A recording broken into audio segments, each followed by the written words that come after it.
Good morning to all my friends and family, and welcome to this episode of Jim's 5am Club. I'm in my element. I'm on Mount Tomaree, up here at Port Stephens, a place which is my bolt hole, a place that I retreat to every single time I come up here to Nelson Bay. Just like whenever I go to Athens, I always take a moment to go to the Parthenon and admire history being expressed in all its beauty and in all its glory.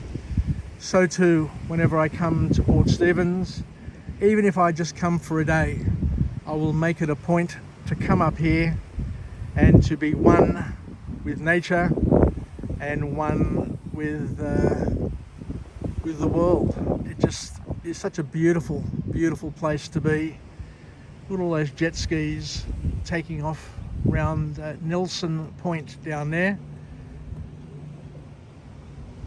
There's quite a few of them too, probably about 20 jet skis there. I'd imagine they're a big party of people, a group of people who have come to terrorise the nature reserves up here at Nelson Bay, but good luck to them. There's no better place to be at the moment, and I guess having a jet ski would make it a lot of fun. Maybe not today because there's a big breeze blowing from the east. It's overcast and a little bit cooler than normal, but interesting to see all of these jet skis, and we'll keep an eye on them and see what they get up to. But today's episode of Jim's 5am Club is yet another book summary, yet another delving into OPE, other people's experiences.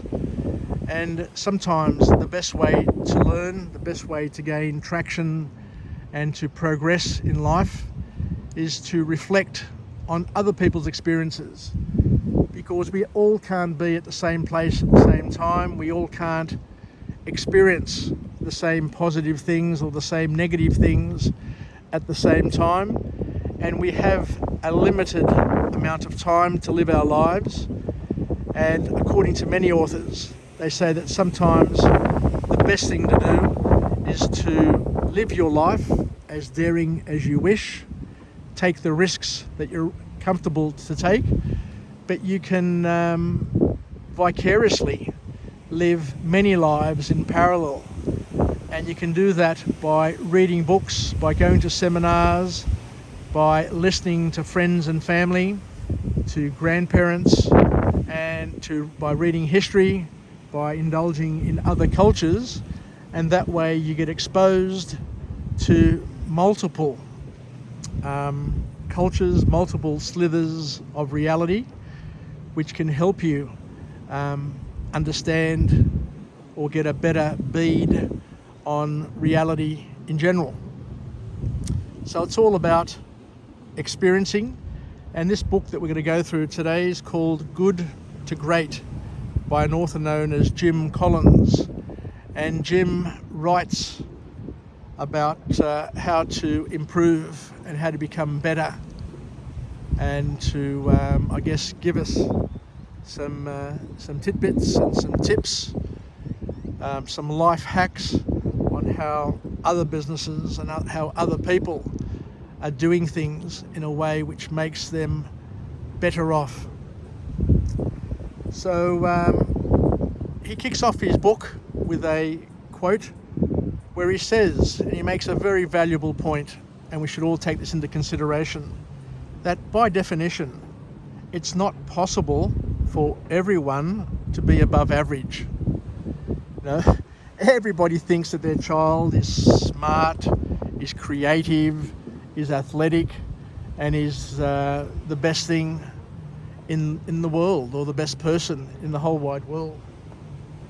But the reality is, and that we've learnt over time, is that at best, most people, the vast majority of people on a bell curve, are just plain average.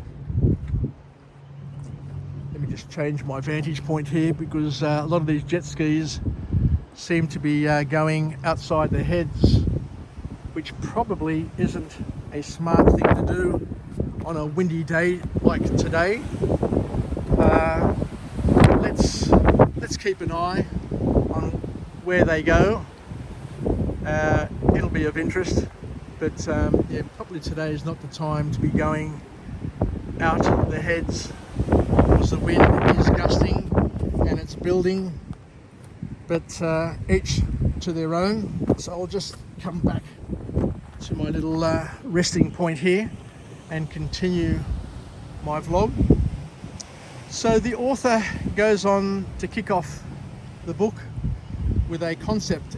His first formal point is where he talks about finding your hedgehog concept. So each person, each business needs to spend some time to understand what their hedgehog concept is. So what the hell is a hedgehog concept? So he talks about the hedgehog not wanting or not needing to be the king of the jungle, but the hedgehog aims to be the king of the forest. And similarly, a business needs to ask, or a person needs to ask themselves, 3 basic questions. And those questions are, what can I be best at in the world, or what can we be best at in the world? Which things are we passionate about? And what is the key economic indicator we could concentrate on? So these are all questions that people can ask themselves to help them identify what their hedgehog concept is, to make them king of the forest, king of a market segment, king of their families, king of their communities, you name it. But each person needs to spend some time, and you can't be the king of everything. You can't be just good at everything and hope to stand out. You basically need to focus and to identify a niche that you want to express yourself in and use that. So let me go up here and have a look at where these jet skis are. Well, there they go. They're going up the heads. Interesting. They're all heading out the heads. So what I'll do is I'll get myself over here so I'm at least protected by the tree, so I can do my vlog and watch these jet skis going out the heads. So the second formal point to come out of this book, it's going to be hard, I think. Let me just get behind the tree down here, get another angle. This may be a little bit better. So the next point to come out of this book from this author is that we need to only adopt new technology, new ideas, if it's guaranteed to help us accelerate our momentum. The big mistake that a lot of people make in their lives is they jump on board new technologies, new ideas, they flip-flop from one to the other, hoping to gain an advantage without actually thinking about whether or not that new technology, that new idea will actually leverage their business, leverage their skills and help them in the long term. It's not good enough. It's not good enough, according to the author here, to just do things for the sake of doing them. You've got to do things with purpose, and that purpose needs to be thought out, and it needs to accelerate your momentum rather than to just do it to tick the box. And we always need to be wary of new innovations and new ideas. Only jump onto the bandwagon when you are convinced, absolutely convinced, of the benefits to your life, to your family, and to your business.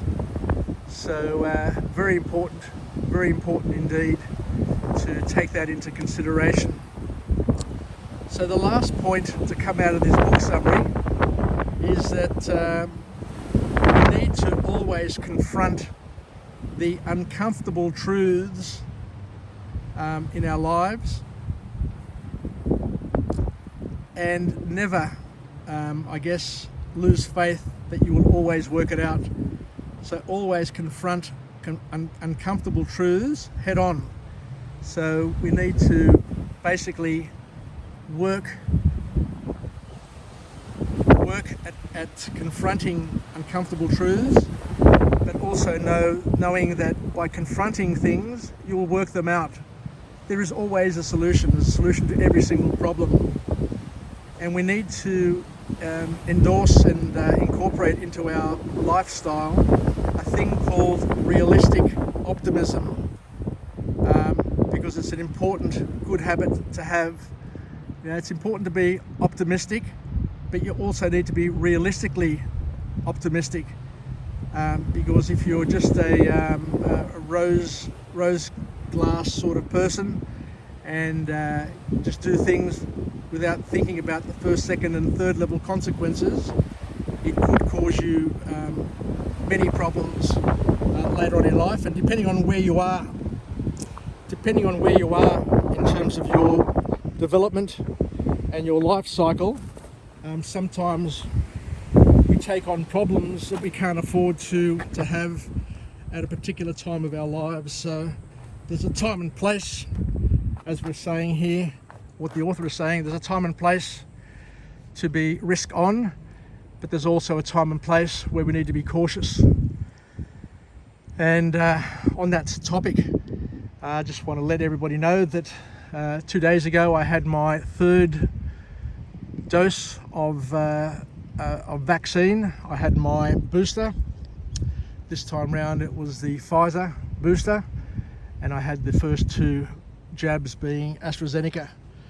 So we can never be too careful, but I guess from my perspective, the important thing is to do what you can in order to protect yourself and your family. I'm the primary income earner in my family, so I need to be responsible and accountable and dependable for my wife, my children, who are, thank God, independent, and my grandchildren. But I need to stick around for as long as I can, to be of value for as long as I can, and to be there to help if ever I can and I'm needed. So I'm not trying to live as long as I can for selfish reasons. It's more about being of value. And I guess when the day comes where we're not adding significant value, then we're all happy, I guess, to go on our merry way and to no longer be a burden on our families and society. So realistic optimism is one of the messages from this book. And we need to be in a position where we don't ignore the hard facts, but we don't throw our hands up in despair as well. We need to confront the issues and deal with the issues and come to an outcome where possible, which sometimes means that we need to learn to accept things and deal with it, but to do it in a productive way where we can leverage our disappointments, we can leverage our failures, because every gift that God gives us is wrapped in a problem, in a challenge, in some suffering. So not to give up on life because we've been given problems, because at the end of the day, we're called on to become problem solvers, and the more problems you solve, the more fulfilled you will be, the more value you will be to your community, to your family, to those around you. So don't shy away from suffering, don't shy away from problems, knowing that we are built, we are designed, we are created to work with God to solve the problems that we have, and to be co-partners in his creation, to express it, to enjoy it, to care for it, and to make the most of it. Because one of the things that the author here says is that everyone boils their food in the same water. We've all got similar sort of challenges, and the problems that you had yesterday I will probably have today, and the problems that I have today somebody else will have tomorrow. We all get turns at the problems that life randomly dishes out. Some people get a lot more than others. Don't know why, but there must be a reason for that. And that reason is to make us better people, to allow us to grow and develop and to be the best version that we can possibly be. So the author here then finishes up his book by saying that we should try and never sugarcoat bad things, but to call them out for what they are, to label them for what they are, and to deal with them, and to solve them, and to not sweep them under the carpet. So that's about it. So thank you very much for joining me on this episode of Jim's 5am Club. I don't know where those jet skis have ended up. They've gone through the heads over there. So this is Mount Tomaree. The other one is Mount, I forgot the name of the other mount on the other side there. There's an island over there, so the jet skis went around and through there. So maybe they're heading off to Broughton Island. I think Broughton Island is the one right out the back there. And as you can see, it's pretty gusty. Probably not an ideal day to be out on open water.